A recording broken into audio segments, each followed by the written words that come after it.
दोस्तों, जब आप प्लेन में बैठे होते हैं, फ्लाइट टेक ऑफ करने वाली होती है, तो आपको सबसे पहले सेफ्टी इंस्ट्रक्शंस के बारे में बताया जाता है। आपको कैसे यूज़ करने हैं, जो भी आपको इमरजेंसी में प्रयोग करने वाली चीज़ें हैं उनके बारे में आपको बताया जाता है। और आपको साथ में ये भी हिदायत दी जाती है कि आप सबसे पहले, अगर ऑक्सीजन का दबाव कम होता है, ऑक्सीजन मास्क नीचे आता है, तो आप सबसे पहले अपनी हेल्प करिए, अपना मास्क लगा लीजिए, उसके बाद दूसरों की हेल्प करिए। पर एक्चुअल लाइफ में आप ऐसा नहीं करते हैं। आप अपने आप के प्रति उदार नहीं रह पाते हैं, और ऐसा इसलिए होता है कि आप दूसरों के बताए हुए हिसाब से, दूसरों के कहे हुए के तरीके से आप खुद को जज करने लगते हैं। दोस्तों, अपने आप को जब आप जज करते हैं रहते हैं, इसलिए आप अपने साथ एक करुणा का भाव नहीं ला पाते हैं, और यही कहलाता है सेल्फ कंपैशन। सेल्फ कंपैशन का मतलब ये है कि अगर आपको कोई गिल्ट फीलिंग हो रही, अगर आपसे कोई गलती हुई है, तो उस गलती को, अपने आप को गलत बनाने की बजाय आप उस सिचुएशन को एनालाइज करिए कि आपसे गलती क्यों हुई है, वो आप बिहेवियर को समझिए। तो आज हम बात करने वाले हैं इसी सेल्फ कंपैशन पे। सेल्फ कंपैशन क्या होता है, क्यों ये इम्पॉर्टेंट है हम सबके लिए, और क्या सेल्फ कंपैशन से आपके डिप्रेशन और एंग्जाइटी का खतरा कम हो जाता है।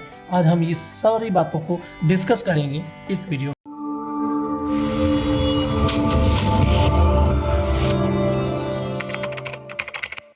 जैसा कि मैंने बताया, self compassion perceived inadequacy, pain, sufferings, आपके जो पर्सनल फेल्योर होते हैं उनके प्रति आपका खुद के प्रति करुणा का भाव आप अगर उत्पन्न कर लें, तो आप सेल्फ कंपैशन क्रिएट कर सकते हैं। दोस्तों, इसके 3 एलिमेंट होते हैं। पहला है सेल्फ काइंडनेस, दूसरा है कॉमन ह्यूमैनिटी, और तीसरा है माइंडफुलनेस। सेल्फ काइंडनेस का मतलब है कि किसी भी विषम परिस्थिति में आप अपने आप को हर्ट करने की बजाय, अपने आप को पेन पहुंचाने की बजाय, आप अपने प्रति काइंडनेस बनाए रखना।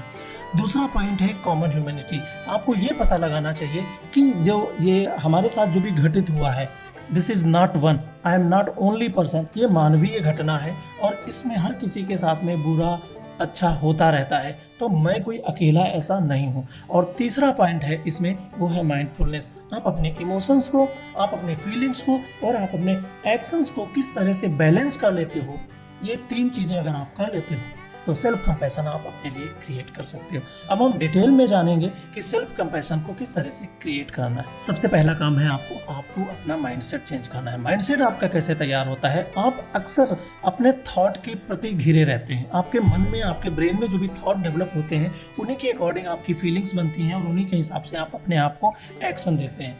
दोस्तों, अगर आप अपने थॉट को बदल लें, तो आप अपने फीलिंग्स और अपने एक्शंस को भी इम्प्रूव कर लेंगे। अब रही बात आपके थॉट को बदलने की, तो थॉट को बदलने के लिए आपको जो भी थॉट आता है, जो भी निगेटिविटी आपके अंदर फीलिंग आती है थॉट की वजह से, वो थॉट क्यों आ रहा है, उसका रीज़न जानिए, और उस थॉट के लिए आप अपने आप को धीरे धीरे उस थॉट को क्वेश्चन करना शुरू कर देंगे, तो धीरे धीरे वो थॉट ट्रांसफॉर्म होने लगेगा, और वो एक हेल्दी, वो एक पॉजिटिव थॉट में कन्वर्ट होने लगेगा। और उसके बाद आप अपने थॉट को बदलने के बाद अपना माइंडसेट आपका चेंज हो जाएगा। दोस्तों, अगर थॉट को आप कंप्लीटली बदलना चाहते हैं, तो मैं आपको एक बुक का उदाहरण दे रहा हूं, और उस बुक का नाम है as a man thinketh to have practice mindfulness. Mindfulness के बारे में जैसा आपको मैंने बताया कि आप अपने थॉट, फीलिंग और एक्शंस को आप कंट्रोल करना सीख जाएंगे, तो आप माइंडफुलनेस की प्रैक्टिस आप कंप्लीट कर सकते हैं। और आपको इसके लिए मेडिटेशन करना बहुत जरूरी है। लोग कहते हैं कि मेडिटेशन से क्या फ़ायदा है। मैं कहता हूँ कि मेडिटेशन से आपके ब्रेन में जो पीसफुलनेस आपको पता चलती है, वो अलग ही लेवल की होती है, और उसके लिए आपको मेडिटेशन करना बहुत ज़रूरी है। क्योंकि जीवन में सुख और दुख तो आते रहते हैं, पर अगर आप अपने ब्रेन में पीसफुल नहीं हैं, अपने ब्रेन के माइंडसेट में आपके प्रॉब्लम है, तो आप कितना भी पैसा कमा लें, कितना भी आप अपने आप को बड़ा आदमी बना लें, पर आप सुखी से रह नहीं सकते। थर्ड पॉइंट आपके साथ शेयर करने जा रहा हूँ, अपने आप को बच्चा समझिए। दोस्तों, बच्चा क्या करता है? बच्चा जब बहुत हर्ट होता है, तो उसको क्या किया जाता है? आप क्या कर सकते हैं? उस बच्चे के साथ आप उसे गले से लगा लेते हैं, और उसे प्यार जताते हैं, और उसके बाद उसे बड़ा पैम्पर करते हैं, उसे बहुत ही आभास दिलाते हैं कि you are not alone, I am with you. वो बच्चा जब थोड़ा सा शौक से बाहर आ जाता है, रिकवर हो जाता है, तो वापस बैक उस स्टेट में चला जाता है, अपना खेलने लगता है। आपको क्या करना है दोस्तों? अगर आपको भी ऐसी प्रॉब्लम है, सेल्फ कंपैशन का सबसे बेहतरीन तरीका है कि आप बच्चे बन जाइए।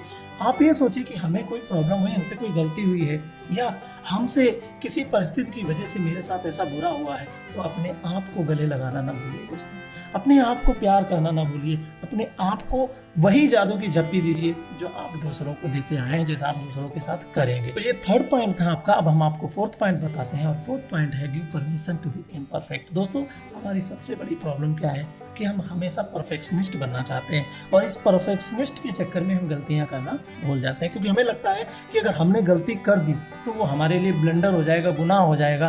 क्योंकि हमें क्या होता है, हमारा एजुकेशन सिस्टम भी बड़ा ही स्पेशल है जो हमें गलतियां करने से रोकता है। हमें ये नहीं बताता एजुकेशन सिस्टम कि आप गलती करोगे बेटा, लेकिन उस गलती से सीखो कि आपने गलती क्यों की।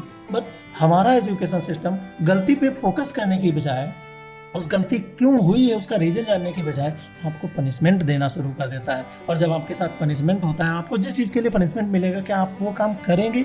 मुझे नहीं लगता आप वो काम करेंगे। तो इसलिए हमारा एजुकेशन सिस्टम कुछ ज़्यादा ही स्पेशल है। खैर, ये एक अलग टॉपिक है, इस पर बाद में बात करेंगे। तो आप अपने आप को गलतियों के लिए तैयार रखें, गलतियां करिए और गलतियां करने के बाद आप अपने आप को चेंज करिए। आप उन गलतियों से सीखिए और उसके बाद अपने आप को नेक्स्ट टाइम में वो गलतियां दोहराने का प्रयास न करिए। और जानते हैं, जब आप परफेक्शनिस्ट बनना चाहते हैं और गलती नहीं करना चाहते और कहीं गलती आपसे हो गई तो आपको गिल्ट की फीलिंग होती है और गिल्ट की फीलिंग होने के बाद आप खुद को हर्ट करने लगते हैं। आपको लगता है कि आपकी वजह से ही ये सब कुछ हुआ है और उसके बाद फिर आपके अंदर डिप्रेशन और एंग्जाइटी का लेवल बढ़ना शुरू हो जाता है और फिर आप अपने आप के लिए ही प्रॉब्लम क्रिएट कर देते हैं, अपनी लाइफ को मुश्किल में डाल देते हैं। नेक्स्ट पॉइंट है, वो है आपका ग्रेटिट्यूड व्यक्त करना न भूलें दोस्तों। ये सबसे स्पेशल पॉइंट है। जीवन में आपके पास जो कुछ है उसके लिए उस ईश्वर का, उस गॉड का, उस महाशक्तिमान का शुक्रिया अदा करना न भूलें। क्योंकि दोस्तों, आपके पास जो है उसमें खुश तो रहना ही है, प्लस आगे अपने लिए एबंडेंट क्रिएट करने के लिए आपको उसका ग्रेटिट्यूड व्यक्त करना होगा कि आपने मुझे ये दिया, ये मेरे पास है और मैं डिजर्व करता हूँ ज़्यादा के लिए। मैं खुश रहता हूँ, मैं लोगों की हेल्प करता हूँ, इसलिए मैं डिजर्व करता हूँ ज़्यादा के लिए। तो ईश्वर आपको और ज़्यादा देगा। ग्रेटिट्यूड का सबसे अच्छा तरीका ये है कि आप सुबह से लेकर शाम तक की जो भी आपके साथ घटनाएं हों, उन घटनाओं को नोट करिए। जो घटनाएं आपको सैड फीलिंग करा रही थी उनको आप कट कर दीजिए। जिन घटनाओं से आपको खुशी मिली हो या उन घटनाओं के कारण आपने किसी और की लाइफ में खुशियाँ ऐड की हो, उन घटनाओं को लेकर के उस ईश्वर का थैंक यू बोलना और बताना कि हे ईश्वर, इन्हीं वजह से आज मैं किसी को खुश कर पाया, इन्हीं वजह से आज मैं अपने आप को खुश कर पाया, इसलिए आपका बहुत बहुत शुक्रिया, आपका बहुत बहुत धन्यवाद। उस ईश्वर को धन्यवाद बोलिए और आप अपने लिए कंपैशन क्रिएट करना स्टार्ट कर दीजिए। दोस्तों, सेल्फ कंपैशन के लिए ये 5 पॉइंट ध्यान में रखिएगा और इन 5 पॉइंट को आप डेली प्रतिदिन फॉलो करना शुरू कर देंगे तो आप अपने आप को कभी भी दुखी नहीं महसूस करेंगे। घटनाएं तो सबके जीवन में कुछ अच्छी होती हैं, कुछ बुरी होती हैं। उन घटनाओं को लेकर के अपने मन में विकार उत्पन्न कर देना हमारे लिए, हमारे मेंटल स्टेट को नुकसान पहुंचाता है। दोस्तों, एक और चीज आपके साथ शेयर कर दूं। दोस्तों, सेल्फ कंपैशन जो है वो नार्सिसिज्म नहीं है। ध्यान रखिए, जो सेल्फ कंपैशन है, सेल्फ लव है, this is not a part of narcissism. तो आपको मैं बता दूं, सेल्फ कंपैशन पॉजिटिव होता है और नार्सिसिज्म जो होता है वो नेगेटिव।